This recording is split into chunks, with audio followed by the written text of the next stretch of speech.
Nimempandisha. Okay. Hello. Yeah, so Yeah. Talk to me slowly, Kiswahili. Where is that? Baren kidogo tu alafu tutakuja mnanipata? kwako. Yeah. Unaweza fungua kamera. Because I just need to share the story, I don't feel safe Okay. kufungua Okay. kamera. Okay. No problem. Ongeza volume, please. Ongeza volume. Go ahead. Thank you. Yeah, so we have lost a brother here in Al-Nada, and we lost him on 31st. So the thing is here, alipatikana kwa nyumba amekufa, and the fishy thing about that thing is that alipatikana kukikuwa na damu hapo, you see. Wow. And I think I'll just share with you, I'll just share with the admin the video. The Kenyan lady is the one who was to clean up the mess. And wakati tulienda kuitisha the video there, some of the Kenyans walinyimwa access ya kuingia hapo with the security. The big question is here. We know the lady, she's a Kenyan. We have tried to reach her to give us the information who sent her to that house to do the cleaning. But up to now, we have not found a solution, we have not found an answer to that question that we asked her. Okay, as you know, Dubai, hatuwezi endelea. The only person they can allow investigation to go on is the family. Family member. Yes. So the police just said, if you want the case to continue, all you can just do is just send one of the family members here in Dubai. The problem is the family is just like wanapitia crisis ya money, you see. And we have been communicating with the family. All they have said to achie Mungu, and we find a way that we can just send we find a way that we can send the body back home. Actually tumekuwa na meeting leo na jana at Al-Nada. Those people, nimeona hapa hivi kuna watu wa Dubai. Those people we are meeting at 6 to 8. But hata tukituma hiyo mwili home, the question is this: how can a fellow Kenyan, you know, because okay, because we know exactly what really happened, and you know, I'm not afraid because the video imetembea kabisa. So hata mimi nilipata ikitembea, so si mimi nimetembeza, so mtu mwenye atasema ni mimi nilitembeza, hata sisi tumepata ikitembea.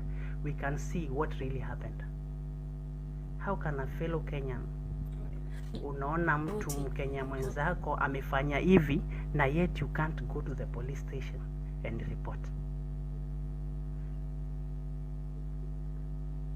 Unaona mtu unaenda unasafisha, you just go to the house, you just clean, you find a fellow Kenyan lying down with a lot of blood there. Then you just go and clean the house. After cleaning, you leave. Then at the end of the day, all they can say is just that he was just drunk. So wow, tunajua mtu akilewa, like mtu mwenye amekunywa amelewa, tunajua venye anaweza kufa. But this guy, like, number one, this guy is working daily. We are meeting with him, not only me, a lot of people. We are meeting with him like daily. So imeuma watu wengi sana. By the way, he's called Tony. A lot of people know him from Al-Nada. Tony, and those people in Al-Nada, they know him, anafanya kwa African shop. I know venye nimetaja hivyo, Al-Nada near Sharjah police station. Najua watu wengi mumemjua. Nyumba gani? Building gani? Building, just give me a second. Building, I think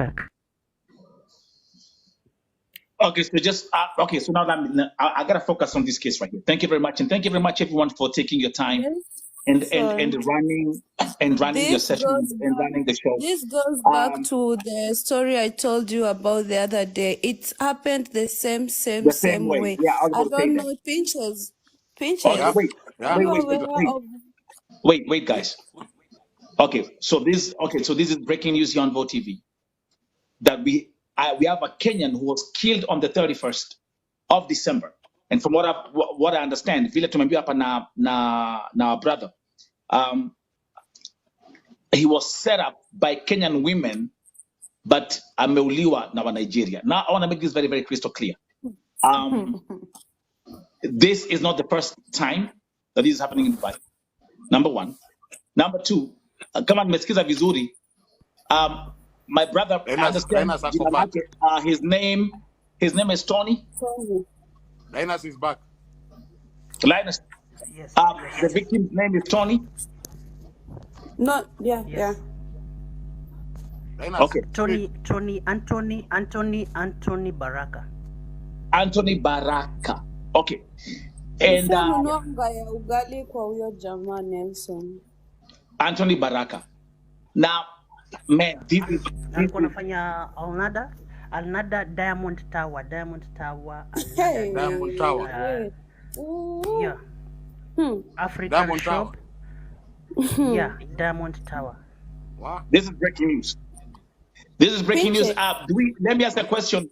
Do we have any Kenyans in Dubai here? Mikono juu. Let me see in the chat. Let me see the chat. Kenyans in Dubai. Yeah. Tuko. Okay. Linus, okay, look here, I see you. Thank you. Linus, you said you guys are having a meeting. You're having a meeting. Yes. From 6 to 8 p.m. Jesus Christ. Mo, Yeah. pandisha huyu anakuambia mwana sijui anakomboka. Nishampandisha. Okay, Linus. Few questions. So did I hear that correct? That Tony was killed on the 31st of December. That's New Year's Eve. I'll just share with you the video. Just after this live. I'll just share with you the video the lady recorded. Okay, to be on. Okay, I don't like putting allegations. So it's either the two of the things. When that lady go to that house, either hakuwa najua what was happening, akaona that video, akaona that thing, akarecord for her own security, Yeah. or otherwise she knew what was going on. Now, Linus, I can tell you, according to the American standard of investigation, you know that the first person on a criminal scene is the first suspect. By default. Yeah, true.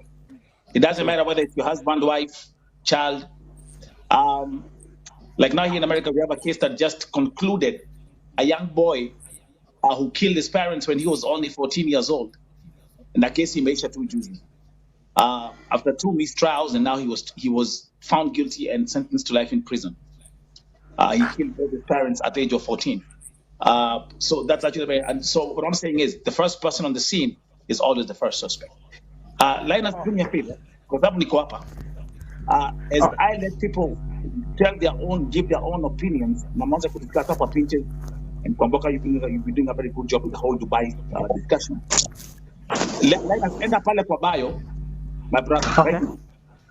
Okay. Namba yangu ya WhatsApp iko hapo. Okay. Unitumie tu sahi. I'll step out for 5 minutes, and then nikisha watch, I'll come back and do more. So Tell me the reason why Kenyans are before I leave. dying. Before I leave. A minute, Before I leave. Bahin, a minute. Okay. Before I leave, the lady that did that, he's a fan of this show. So, as we have agreed at the committee, Wait. we are giving her up to tomorrow to give us the name of that guy and the guy himself. Otherwise, I will just mention her name here. Did you Hey, say she's a And fan of this show? yeah, Huh? Jesus. yeah. Jesus. Oh my God. The things has get In worse. Jesus' name. It's getting worse and worse now. Go TV, it's an Okay. open book. It's an open And book. let's end out to me and Nelson. End out to me and Nelson. Laila nitumie video sahi. Enda pale kwa Pinches. Yeah? Pinches. Uh-huh. Ulikuwa unajua yule jamaa alikuwa anaitwa Ibra? Ibrahim Yaruwa Diamond Prize. Si ni Laila the tunagojea. same thing. Yeah, same thing. Nelson, this guy was killed with The same thing as Ibra. two Kenyans walifanya huyu jamaa kauliwa na Nigeria. And that's how Ibra was brought back to Kenya na akazikwa na hiyo kesi story ikaisha hivyo. ikaisha. Yeah. And those people who made this girl to die walifunika hiyo story, Nelson. Hiyo story ikaisha hivyo. The same way. Now, The I same think Nelson way. akona hiyo video. Ibra was totally Nelson beaten. hakujua. No, at the No, time sikujua nilimwambia lakini it was too nilitumiwa late. juzi. Yeah, but Ni Ibra was juzi totally beaten. nimemtumia. But wait a minute. You know where I'm stuck at? That this chick, she's a fan of OTV. Yeah. She's a fan of my show. Shame on you. She's our enemy. Shame on you. No. Not only that. No. Actually, the point is she's here watching. Let's do this. I'll let you guys.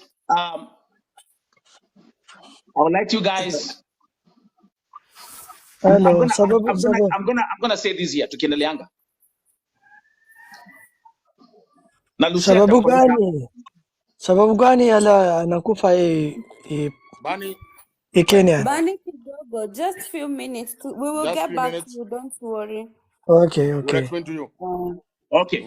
Listen, number one, I'll nagoja hii video itumwe so I can have a look at it. I'll come here and give my own feedback. Number two, huyu msichana pahali alipo, tafadhali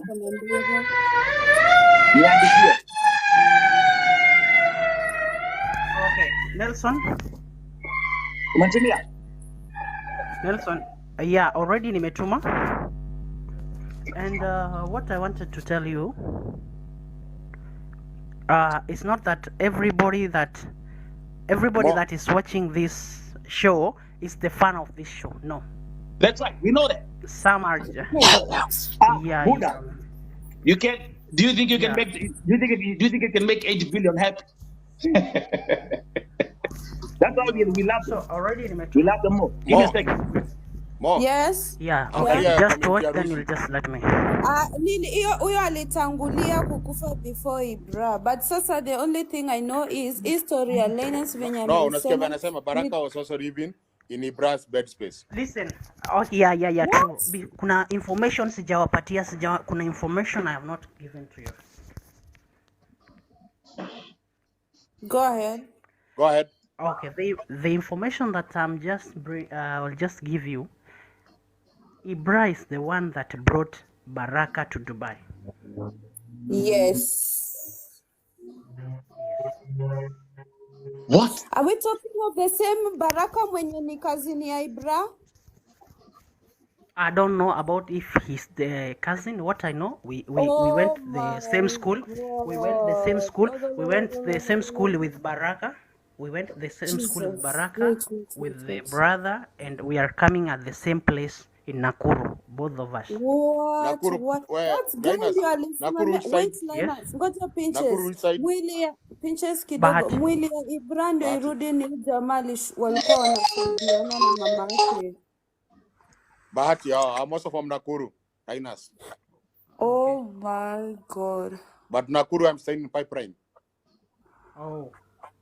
Mm. So we went the same school. What? We went the same school with Baraka. We have been friends since school. We have been friends with his brother. So it's just like a brother to me. No, I'm shocked. If we are talking of this guy oh God. I told you what ladies are doing in Dubai. You know my journey more. Is what I'm saying. Hata sijawahi Nelson. exit group ya Ibra cause bado you exist ya wale Sasa watu Baraka, walikuwa unaona Rusi anasema Baraka was also living in Ibra's bed space. Jesus Yeah, Christ. Ibra, Sio bed space ndio Ibra, ilifanya auliwe.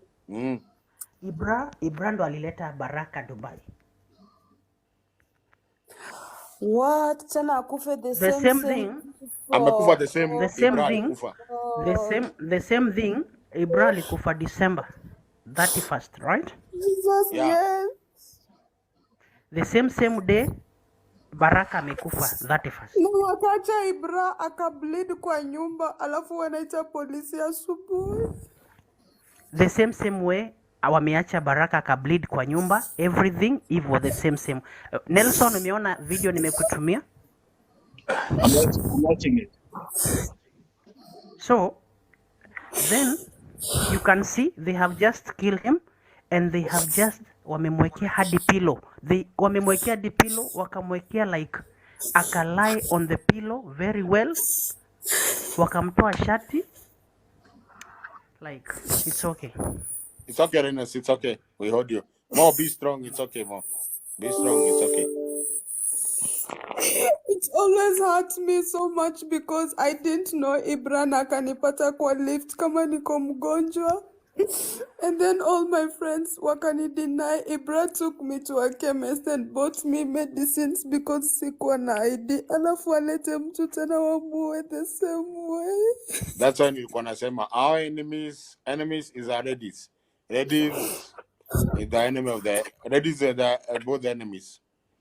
That's what I was kichunguza is because of a lady. Now wamempiga same style na Oga. I told you what Kenya would do. What they stood so low. They would do this shit, and yet Okay. Ibra case was not followed up. Na alikuja akazikwa. So more, just be strong. So this is breaking news here on TV, and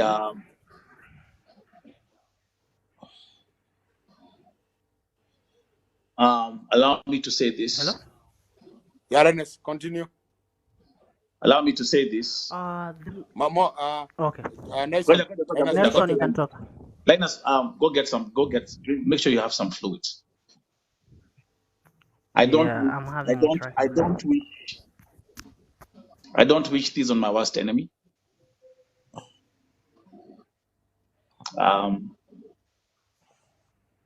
This guy was in his room. You can tell actually. Kama alikuwa anakunywa chai or something, but there's a cup next to him. And who kills someone? Yani wanamuua alafu mpaka wanawekelea kichwa yake kwa pillow. They had time to put the pillow behind his neck when he's laying on the floor. Nelson, you see the same way they did to the friend. The friend was lying on the floor. I sent you the video. I know the He's video. calling their name. And then they're just taking video when he's bleeding. These women are so heartless and they don't even have papers that to buy. We need to we need to take these people where they're supposed to be taken. These guys they are watu ni wanyama. Nilikwambia we are praying the devils here. These guys are heartless. I know them. That's why nilikwambia your documents, you have to be very sensitive with these guys. These guys, they can kill you for nothing. And they cannot kill you for nothing. Lazima kuwa na msichana walikuwa wanazania hapo. As a Kenyan involved that one, definitely. Same with Brass Station, same. Now this guy also, because of the lady. And we hear the lady is a fan of the vote. Wanaambia mamake Ibra alikuwa mlevi akakatwa na glass. See now this one. And Ibra case was not resolved. It was closed case. Ibra case, nothing was done. Now Baraka, same case now again. Wow. This is how, Nelson, this is how our ladies can do. You have seen yourself. Things are coming out. Ndio tukisema wasichana wetu wa Kenya wenye wanafanya. Story to only like 20 minutes ago. Nelson, I was saying this thing. Nimeisema, we didn't even expect this guy to come here. But I just said this thing like 20 minutes ago. You guys are married in Kenya And mnafuatana bado na hao wamama wana mapepers huko Dubai, mnarudishwa home mkiwa maiti. That's what I just said. Yeah, you should more be strong. I heard you. We heard you. That's why I explained to you. But Nelson, now you can see what you are saying about Nigeria. We are not hating them. This is how they can be. They are being used by our ladies.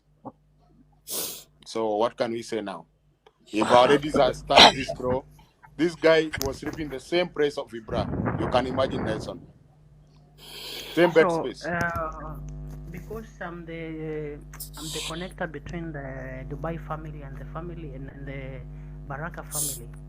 Baraka family, they say just they don't wameachia Mungu hiyo maneno like, but they have left us with pain. Tulikuwa tunataka kujua like, how can someone kill someone? Yani just like a goat, like a chicken, like, and just get away with that like that. While we know if Dubai police are the best if they decide to follow up, but you know you can't go against the family. Tumejaribu kutafuta jina, the surname tumejaribu kutafuta the surname, tuende tudanganyane kwa police station. This is one of the family members. Tumeamua postmortem and investigation ifanywe, tumekosa surname. Linus, do you have a picture? Linus, do you have a picture of Ibrahim alive? Unitumie kwa WhatsApp. Mimi niko nayo Nelson. Yeah, Tony Baraka. Tony Amani. Okay. Tony. I'll just forward it right now. Do it right now. God. Same day, same place. Do you hear me talk about all these? Do you hear me talk about these spiritual warfares and the darkness? No, and Nelson, this is actually no. This I talk about every day. What? You know, all these. It's like kunaki spirit. Let me say this, guys. Where? God. Kunaki spirit. There is, and now when I'm listening to these stories, hearing that, you know, Ibrahim was killed on the 31st of December. This guy has been killed on the 31st of December, right? You know, Ibrahim is the one who brought Tony to Dubai. Ibrahim is killed. This guy, and they are killed the exact same way. More Juniliona video ya Ibrahim. I can tell you, the Ibrahim video is more worse. Vida Ibrahim, you can tell walifanyia unyama sana, ni kama kwa sababu the whole room ilikuwa na damu kila mahali. Now this one I can tell it's more strangling.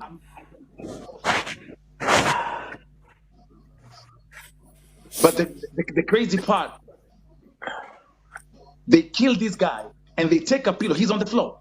They kill this guy and they take a pillow and they, you know, and there's a cup right next to him, like he was drinking tea or something. Allow me, guys. Welcome to Both TV, breaking news here on this prime time show. We have a brother who was killed on the 31st of December, identified as Tony. I'm gonna show you who he is. Thank you, Linus Apple, for coming here and God bless you. Can you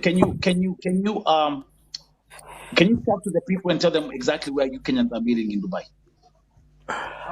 Tomorrow we are meeting at Dubai, Al Nada, Sharjah, Al Kantra, from 6 to 8 p.m. 6 p.m. to 8 p.m. So we need like 15,000 to 20,000 dirham. That is around 700 to 800 dirhams. Kenyans in Dubai right now. Kenyans, please. The family really need us. The family really need us. Like that would be so stressful. Yeah. That would be so. I can tell you already, Linus. Let me bring Lucy. I can tell you, this will be one of the toughest things you'll have to do, man. Because can I say something? And I'm not gonna lie to you. Right now, Kenyans in Dubai, excuse my French, Tikweta. Yes. They can hardly give you 5 dirhams to go and buy kubus. I'm just saying that. This is new Dubai. Now, oh my God, I've seen this guy's picture, and I'm gonna show you. So his name is called Tony. Who, Linus? Do we have a Tony surname? Baraka. Yeah, Tony Baraka. Tony Baraka, okay. alikuwa ashaanza kuhustle tu kama beshte yake. Oh my god. Nelson, you could send Ibra. Yeah? And there he is. Popote. Like you could send Ibra anywhere. It would go for you. Okay, let's focus on one thing at a time. Jesus. Look at this cute man. Why would they do this to this young guy? He was ever smiling to everyone. He was smiling to every Kenyan he see. Everybody can confirm to me, whoever was going to that shop, if he can heard you talking in Swahili, he was very happy. Jesus Christ, why are they doing this? No, this is a sad day. This is a sad day for humanity, bro. This is a sad day. This is a sad day for humanity. And like I said, that is a fan of us. Can you mute Omwana? For those who are tuning in and those who are joining this prime time show right now, we've had a long day here today. Okay? We can eat someone's money. A Kenyan by the name Tony Baraka killed in Dubai. But what is being said, allegedly, Nigerians are involved in the murder, and it was a setup by Kenyan women. We've been having this conversation for the last 4 days. A lot has been said about Dubai, or Kenyans working in Dubai, or Kenyans in Dubai. This is a sad day for our nation. This is a sad day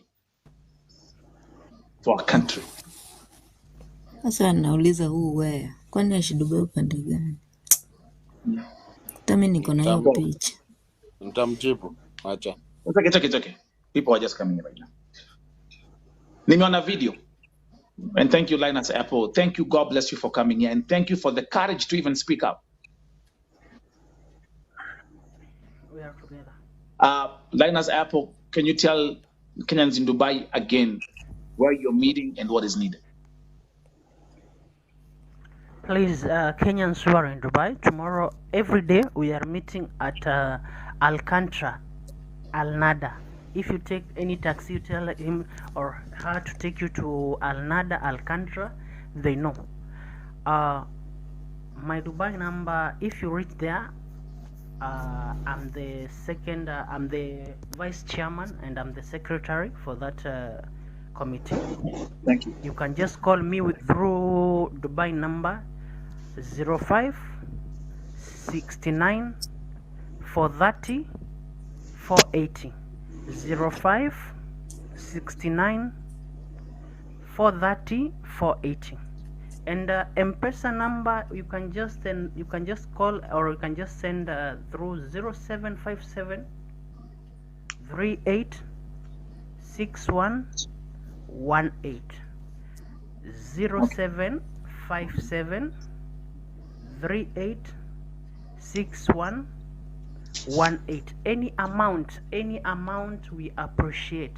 We just need to take Tony back home as the last respect.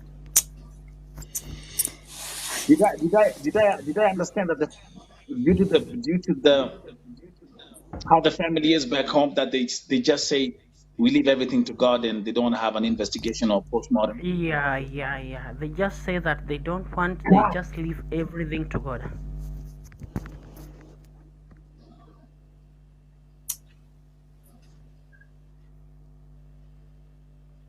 But if we found just like one of the Kenyan guys who has a name like Baraka, in his ID or in his passport. Even if the family said that we will leave the case to God, we will just find our own justice in our own way. Because this guy, they'll just continue doing that again and again. True. That is true. Today, That's right. today it seems you don't know if tomorrow it will be me. You see? Because they just say like they have conquered Dubai, like Dubai is their own country, they can do whatever they want. Like I'm just like they can kill and walk away scot-free. Now, Nelson, you listen the version I told you? The same Renas is saying. This is how these guys everything is being confirmed. We've been having this conversation since 3 days ago, and everything that has been discussed here about Dubai intensively, we've actually been discussing this intensively. Another reminder, please. Go ahead. Another reminder, you girl, I know you are watching this or your friends are watching this. By tomorrow at 6 p.m. before we finish our meeting at 8 p.m. at Alcantara, just tell us who sent you to that Tony house to clean up that house before the police arrived there. Wow. Otherwise, tomorrow we'll mention you, not only me. No, it's not all about me. No, we are just a team. If you'll just kill us all, just go on and kill us all. There's something that you mentioned. You said that this individual is fan of a friend here at VoTV. She comes here and she watches. That's why I passed the message here. Wow. So she's the one who also recorded the video that I'm watching. Yes, exactly. And do you know actually what I think, Linus? You see, even the whole thing with the pillow, no man can do that. That's a female. Okay, if you watch that video very well, it's just showing that the lady just go to the house while the lights were off. Then he turns on the lights and start recording. She started recording while the lights were off. That's right. Then she turns on the light and start recording everything like that. Okay. I almost mentioned her name. My friend, my sister, we are not saying that if you are watching us, we are not saying that you killed or you are in that plan or you planned that thing. In case maybe you found that thing unexpected, just come us. We just need to know who sent you to that house. Because according to you, okay, there are a few questions. We can. This thing for me. I'm the kind of person that I can just look at something and break it down in less than 10 seconds. There's so many things I've seen in that video, and if I start talking here, this is gonna go to the next level. But I want to know, number one, what was her relationship with Baraka in the first place? Okay. Me? Okay, you see, for example, let's start from there. Number two, okay, why specifically on this day? Okay, is it a coincidence that he just walked in that house? Wait a minute, how did she get in the house? How did she get in the house? Was it broken? Was the door closed? Broken? See, I'm coming from. Do we have any forced entry in the house? No. To get to the house is not easy. And there is a camera there. Let's start camera in the building. Listen, I'm not gonna lie to you. No. If I start True, how did she get right to now, the house? we'll get at it. She walks in the house. The lights are switched off and open. Yeah. She walks in the house. Okay. So was it a coincidence? Oh, let me go and check on Tony Baraka, and I walk in the house, and the lights are switched off. She switches the light on and starts recording. Can I tell you something? Listen, stop telling us it's raining while you're pissing on our legs. No, this was a premeditated recording. Alipanga vile tareko. Let me actually speak even Swahili to make this thing easier for you guys. Okay? Ikitu alipanga. It's not like something you just walked in and like, oh, the lights are off. Okay, let me switch the lights on. Then you start recording. Buddha, I'm not hearing any screaming. I'm not hearing any shouting. There's no reaction or something. Let me tell you something. If you walked in a house and you found your friend has been killed, don't tell me that the first thing you will not do is scream or shout. Am I talking to somebody? Yeah. Am I talking to somebody? This is a very calculated recording. I'm going to walk in, the lights are off, switch the lights on, and just listen. There is no sound. Oh, wait a minute. I'm not going to show you the video, but let me play the video with sound. There is And the no doors are always crying. closed. There is no weeping. There is no any indication. Oh, emotions. Give me a second. I can solve this murder case in less than 5 minutes. Listen, this is our recording. Tell me if you hear anything.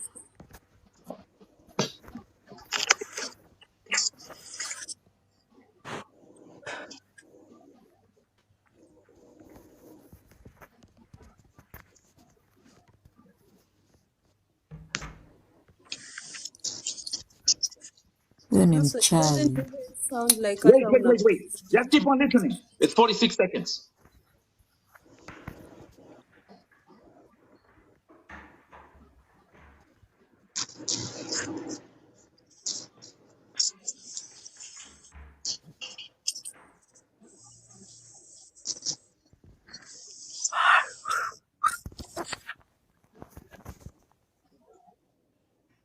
The video is over. Only the Do you hear step anything? movements. Do you hear anything? Are you hearing any Movements voices, are any sounds, no. any weeping? And when she walks in the house, the room is dark. 1 + 1 equals 3. It's simple math. So Linus Apple, even you already, I can tell you. Remember what I say? You see, in America, if you go to a crime scene, the first suspect is the person who got there first. Yep. Good. There is no empathy. There is no crying. There is no nothing. Nothing. Zero. I'm gonna open this door, switch on the lights, and record. Now you got the wrong one, baby. You got VOTV, man. Vote TV, this one will stand for it. And let me tell you something, whoever you are, do me a favor. Ingia tu inbox, niambia tu vizuri. Can I say something else, Linus Apple? The murder scene is cleaned. The murder scene is cleaned. And then on top of that, she puts a pillow underneath his neck.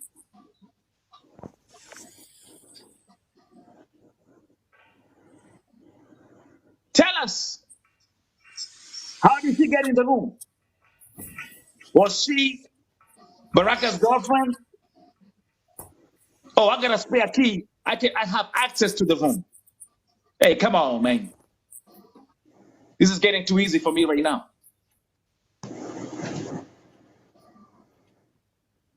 Some of the blood on the blood scene, on the crime scene has been wiped clean. And that's why I said, Linus, actually the first thing I saw was the pillow. Okay? Can I tell a joke? Can I tell a joke? In the middle of this? Do you know the person who can take a pillow and put it under your neck after having sex? It's a female. Si wanaume, kongorota. Not me though. That's why I say whoever put their pillow is a female. Sky. Not coincidence. Who am I talking to? Am I talking to somebody? We're solving a murder case on GoTV right now. So she, by default, is the first suspect in the murder case. She should be questioned. Linus Apple, if it was like here in America or another country, should have been arrested, taken for interrogation, and they'll be asking her these questions. How did you walk in the room? Wait a minute. What was your relationship with Baraka? Was it a coincidence that you went on this particular day when he was killed, that you went to the house? How did you access the room? Why was there no show of empathy, sympathy while you are recording? It's all these questions, bro. This is too easy for me. Linus, can you repeat again? You said you're giving her a deadline to come here and talk.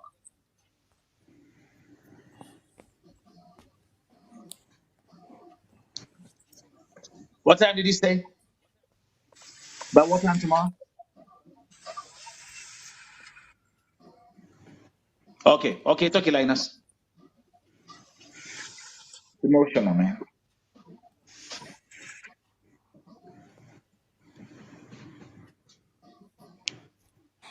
Nelson. Yeah, bro. Yeah, the first murder was never solved about a Ibra case. Now again, if you're going to repeat this one, again, this one not will be solved also. Now will be 2 down, no solved case. But the first one, chini ya maji, ikaogera even like Aisha. Now this second time, same date. Now again, itaenda chini ya maji tena. If we don't speak. Pinches. Ya kwanza hata familia ililipiwa ndege, mtu mmoja akafika before mamake atoke UK. If you remember the story. Mamake wakati alifika akaingizwa kichorochoro. Watu walikasirika sana. I remember Kenyans was so mad about this case. Mamake akaingizwa kichorochoro, akaingizwa box, akaambiwa wachana na watu, Ibra kuiliwa nini. Hiyo ndo story ikaisha hivyo. Hawa wengine labda wanaona hawana nguvu because maybe they can't afford kulipa ndege mtu aende. Yeah, because Linus amesema familia it's not able in the situation. Unaona? So I like that comment. Wait a minute. I like the same thing I'm saying. You see, people are catching up now. The same thing. Thank you, Wambo. How can you record immediately after entering the room where someone has been killed? Meaning, you knew the person was dead. Simple calculation. This is no rocket science. Do I walk in your room and just start recording? If I'm coming for a visit. Hello? No, it can't happen, Nelson. It can't happen. Hello? Kama hapa watu wamesikia, watu wamestuka. And by the way, let me tell you something. That's what I'm sorry, guys. And I even keep on telling you what I talk about this all the time. The biggest problem in Gulf, especially in Madam, the biggest problem you have in this Gulf is called illiteracy na ujinga. You are some of the most dumbest human beings I've ever seen in my life. And we love you. But then stupid people make stupid mistakes. Sijui ni kama promo na uchawi ya Nigeria ama nini. Unless wanakuwa blindfolded. But kama ni wale they are Kemboi, they don't even have papers. They keep on hiding if they're the same people. Yeah. Lakini unajua waliingiza Baraka kwa box kama venye waliingiza Ibra. The same, but this one walipanga isionekane kama the first incident. So this time they had to put another incident. See this person. Linus, utafanya hivi na sitaongea. Yes. I swear I will not talk. You say she comes there and vote here. She's a fan of the show. Yeah. You'll tell me one-on-one. Just me and you. No. I won't say anything in public. But guys,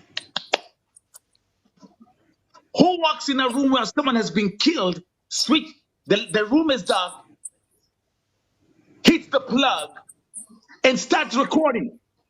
And there is no empathy, there's no screaming, there's no shouting, there's no crying. It's just silent. I can tell you what I'll just say. Nelson, hata mtoto wa mtu akianguka mbele yako mtu scream. Mtoto wa mtu ameanguka like jina huyo dem amejita she just call herself a very, yani I'll just call a name that if I mention that name here, there is no like other people that they call themselves that name, you see. Okay, It's just let me like put it's it just like this. like if you say like Vote TV, there is no Vote TV, two of them, right? Buddha, even It's chickens know Vote TV. yeah, exactly. So the name So is just a normal name, then she has added some other words. So she's just a known person here. Okay, what I'm just doing, my we're in sister, Dubai because I or on know social media, on in TikTok. Dubai, she's just known as that. Still in TikTok, the first name is the same. I'm telling you. So it's just like this.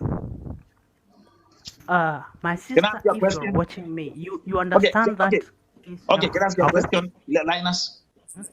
Mm-hmm. What do we have to lose if we Nothing. used to work She's now? just a clean, yeah, part time. She works in I a mean, part Tony time, Baraka is very dead. every, yeah. What's the difference of us not revealing that now? Just Then tell maybe we can us. get more at 6. No, because because of what I don't want. Maybe she should say, maybe by tomorrow, the day that you gave me your guys at the committee, maybe I would come and say what happened. So you didn't wait for that day. Let me check my inbox. Just If she, send the name to Nelson inbox. Just send the name to Nelson I'll then. just send the first name. Even if you mention the first name, people in Dubai, they really know her. Just that first name, I'll just send it to you. okay, text me right now. Text me the first name. Nelson, God. Nelson. Yeah. So who should be our brothers' keepers if our sister are turning against our brothers in Dubai? And then on the top of this, they are doing this with Nigerians. You see Nigerians. that name? If you ask this one lady, the one that you trust, I don't want to be the one that I'll just say that she was part of it. If you ask that one lady that we see here that know Ibra, if you mention that name to her, 100% I know she knows her. God, Just that name.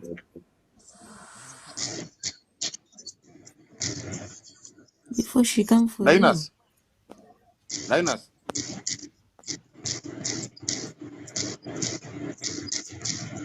Linus.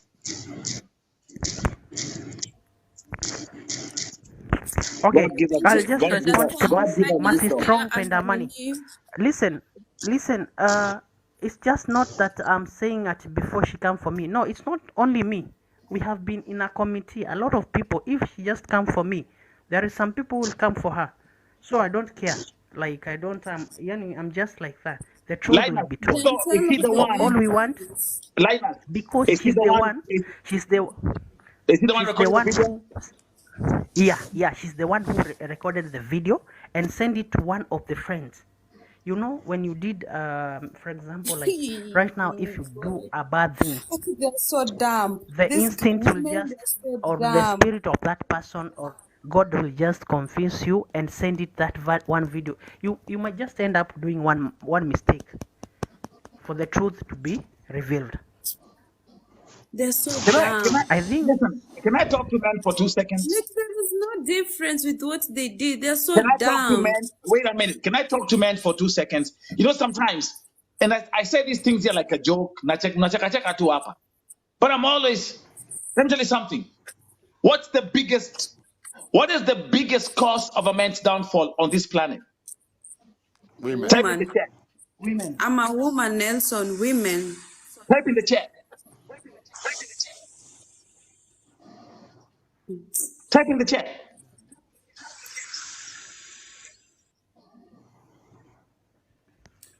Atafunga TikTok yake. Nelson, No, wait. according to her, I'm gonna no. Listen, I'm gonna wait for 10. No. No. All of you have failed the exam. You have to say it the way I say it. Nelson. Who see? The biggest cost of a man's downfall is something called Roscoco, is something called Kipoti Nimesema hapo Manyoya, Nelson. is something called the Kuchu, Nimesema. is something called the Pussy. Now I've said it. Now, Nimesema hapo. don't tell me Mwanamke. No. Jesus. And when we read the Bible, oh yeah, there was a David who was actually so bored he didn't go to war, and then he went on the balcony and he saw, oh my God, look at that girl taking a shower. Samson the same. You go Samson to And then there was what? country, And you then there was a forget your Samson. wife. Wait, let Samson. me finish. Your heart. Then there was a Samson who was the most powerful man who could actually bring down a building by just holding on 2 pillars. Yes, because he knew the secret to his strength was what? His hair. And guess what? Gakware. Akashikiliwa hivi, akaekelewa hapa tu hapa kwa laps, hapa kwa thighs. Akaekelewa vizuri, akaekelewa hapa akashikashikwa kichwa hivi, Gakware akaanza kuongea. Solomon also. Oh, I'm just going back to the Bible. Kama zoma Bible hanati. Nitakurogo. We didn't see this coming this time. I got a question. Wajua nini? The person who walked in the room to record this video, do you know why I'm speaking like this?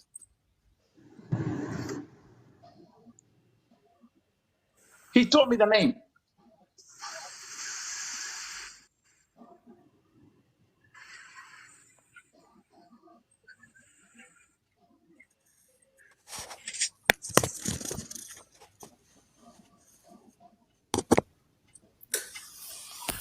Shinde mashetani wa mama wazee. Mo. Yes. Jambo. Wamefanya kama tu ya Ibra tu the same. Imagine Nelson, hivyo ndio hiyo video ilipatikana by mistake, walitumia mtu na huyo mtu alikuwa na WhatsApp GB. That's how the video came out. And if that video Like didn't come the out, same. Wana guts. atungejua. Alafu the guts ni the data are the same. 31st. Jesus. Na ndio Nelson anasema spiritual warfare. Hizi lazima watu waombe. Inayo Nelson, today I've nailed it for you. No, Nelson. At times I take that as a joke, but no. Spiritual warfare inacheza. I talk about these things all the time. I talk about these things all the time, but when I'm giving you fact, it goes over your head. When I'm speaking fact, it goes over your head. And I will say that. Si nisema na Kiswahili, nisema na Kikuyu, nisema na Kisinyange na Kimeru, for people to get it. But you know what? Lakini Nelson, sijui kama hivyo TV kuna Mungu tutangulia and then kitu ina happen. Nelson, like just few minutes ago nilikuwa naambia Pinches na kuingililia wewe. Kwanza nyinyi wanaume na ingililia wewe Pinches na ingililia wewe Pinches. Pia nyinyi fanyeni Kenya kimewapeleka Dubai.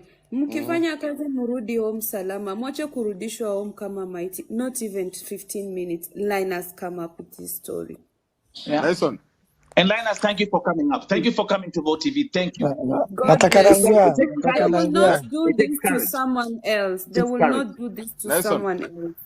Nelson, my suggestion is, I suggest kitu kama hivi tunaweza fanya siku moja in Vote TV. If we can get also a preacher can preach also sometime.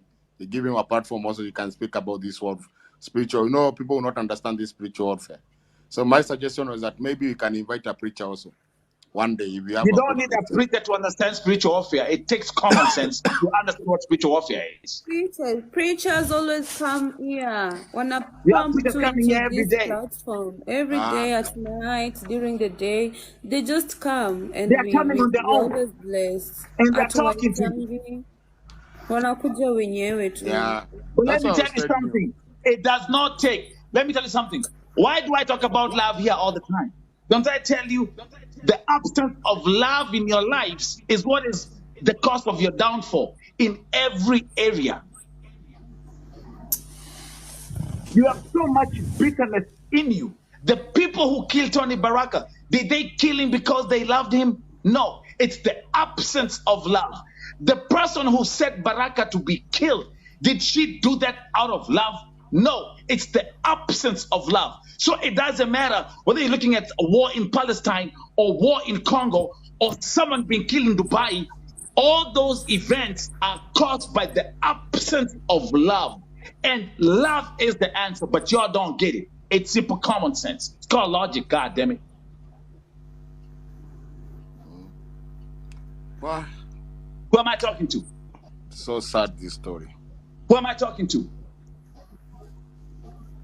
You're looking for all these big things in life. You're traveling to these countries like, oh, we are following and we are rushing for money. And then you idolize money and you forget God. And then you preach hate. Logic. So I took 2 days off to relax and chill. Imagine. Vote TV is back. Jealousy. Even Bible Jealousy is a Jealousy, beautiful thing I know. called the absence of love. Because you don't want to see your brother prosper or your sister prosper or your friend's marriage prosper. Oh, ndo yako ni poa. Huyo wachana hawa wanaume achana nao. Blah blah blah blah. And then you hang around some gossipers who just put this poison in your brain and then they program you to believe the nonsense. The absence of love is your downfall. Nelson, I can support on this also because nowadays hata ukiwa nyumbani kwenda home kutembelea, unaona kama zamani tulikuwa tunaenda kutembelea kina shosho kukaa nini. I give back an example. Nowadays even you are fearing to go back to places like your home and giving also giving also your money. Date 25 ama ilikuwa date 26 Mkenya ametoka Qatar. Alipoisoniwa alikuwa vacation. Alikuwa vacation. He was poisoned. Nelson, did you hear about that this No. Christmas? No, Christmas. He came to Kenya. There was a guy who came back to Kenya from Qatar. Nakapoisoniwa. Back at the village. But listen, every time, let me tell you something. And I talk about love here all the time, but you people, you don't get it. Listen, when I say love, what am I talking about? What is jealousy? What is hate? What is envy?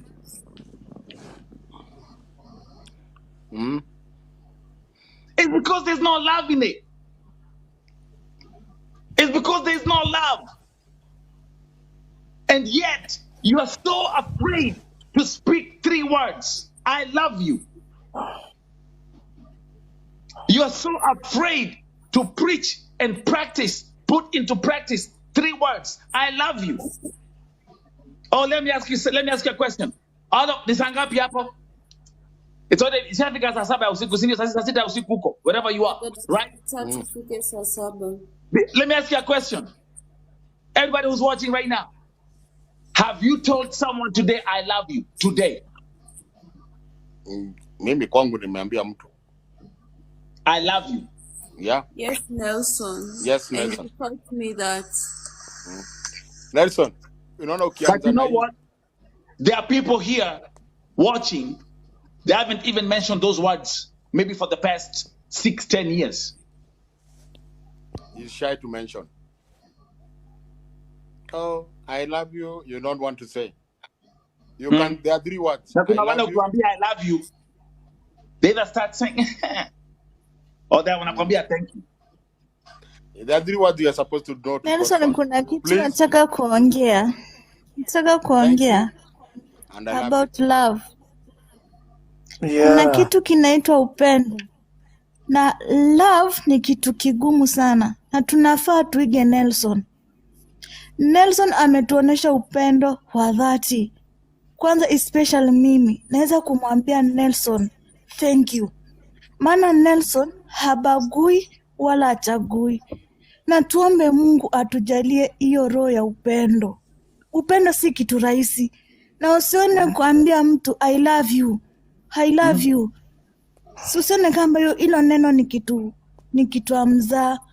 Na kama unaambia mtu I love you, lakini yeye anakudharau, hachia Mungu.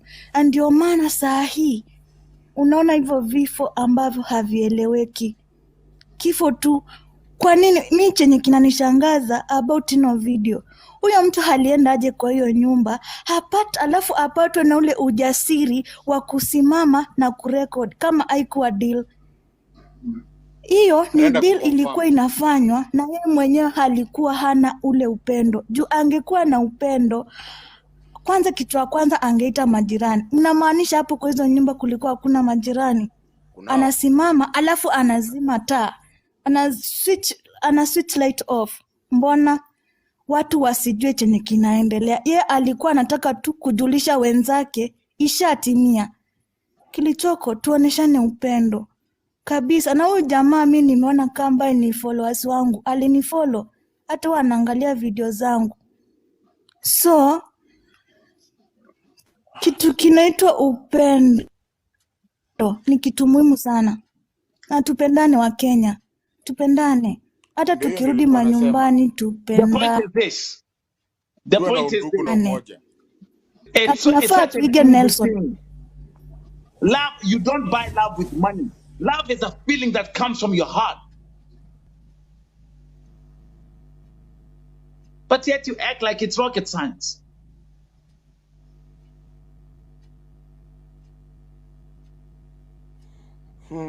Mukiingia social media, kufungua tu hivi. Someone was calling me today, was it yesterday? Akaniambia Nelson guy go aki. Someone pinches. I said, you know what? Because last year, the whole of last year, I only had 2 days or 3 days. I didn't come on. I didn't do a live show. Mm-hmm.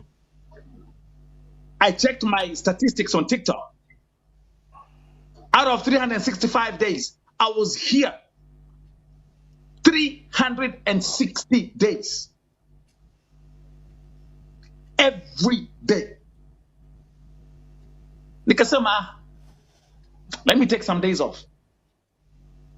So pinches after last year ya juzi ya Dubai. Mm-hmm.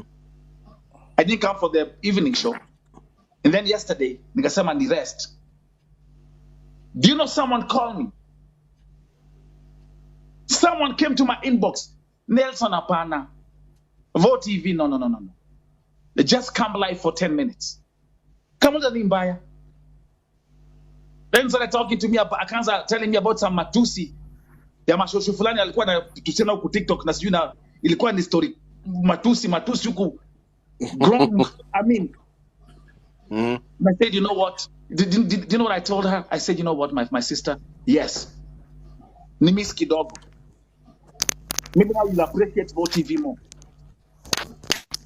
Because this platform here, this is a home where people come to heal.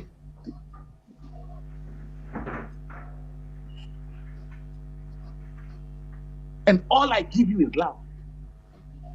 All we show you is love. We love you. We don't judge you. We all come here with open arms. Come with a hug. Welcome to Vote TV, man.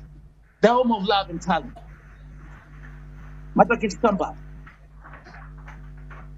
Thank you, Cosmos, man. Thank you. Thank you for the Ongea ni ukweli. Ukweli mtupu. Kwanza mi But actually, we're saying the home of love and talent. Because people are saying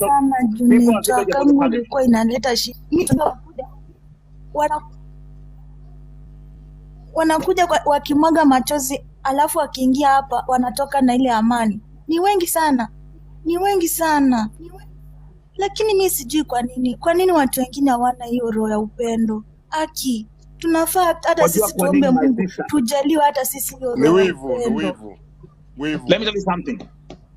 And I'm going to the new year is here. Challenge yourself. Make sure that you don't go to bed at night without telling someone that you love that person. Let me tell you something. All of us one day will die. We'll live long, but one day all of us will leave this planet. When our time is right to go, our time is going to be right to go. But all I tell people, nobody cares about the money and the buildings you own and how many mashambas you have and the type of car you drive. The day you will die, let people remember you because of the 3 words that you told others. Man, I love you. Feels good, man. Love you, sis. I love you, bro. Like, man, that man cared for me. Love is light. God is love. He said the love that God has for us as his children is unconditional love. So it doesn't matter how many times we fuck up, he loves us. Not because we are perfect. I'm not a preacher, but I'm a speaker and I know that. Love. Pastors and reverends and bishops and apostles, you're so busy preaching prosperity, kingdom, but you're forgetting to tell them that they cannot achieve that if they don't show love. Love is a foundation of everything.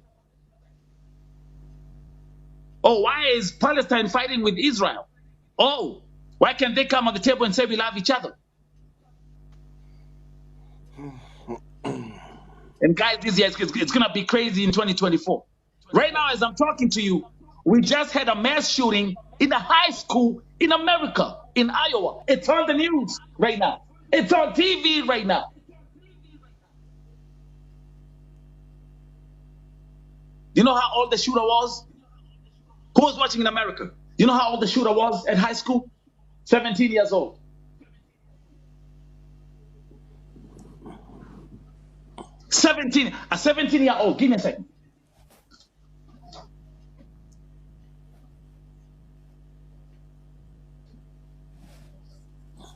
The mass shooter at the Iowa high school, it's happening. Those who are in America, it's on the news. Mass shooting, it's been on the news the whole day because a 17-year-old boy took a gun and walked into a high school. One of the victims that he killed is a 6th grade student. 6th grade.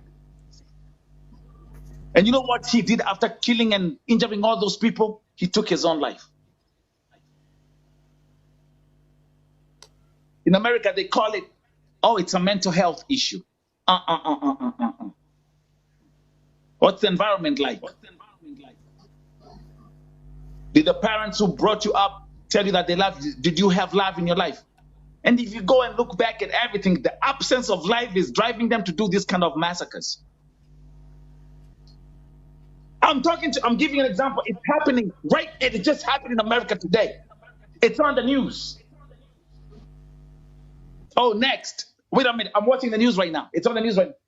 Yesterday in Iran, 100 people were killed after 2 bombs were detonated. 100 people were killed yesterday in Iran. Why? Why? The answer is very simple. The absence of love is making these things happen. But y'all think it's rocket science. The absence of love, man, is what is destroying the world. Stop blaming God for it. You know what happened on New Year's Eve? While 1 million people gathered at New York to watch the light ball for the new year, you know what happened? Someone drove miles, hundreds of miles to New York. And while people were planning to go and celebrate the new year, someone woke up that day, took a rental car in New York, went and bought cylinders of gas, put them in his car. And while people were celebrating a concert, he went and rammed the car right where the audience was.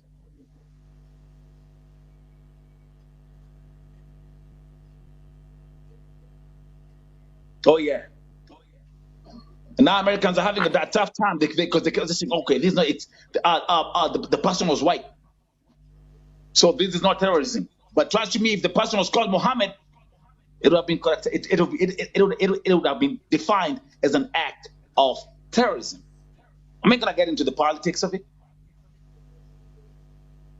What I'm trying to tell you is that you're wrecking, you're destroying humanity with hate. You're destroying humanity. Why is Tony Baraka dead right now? Why was he killed?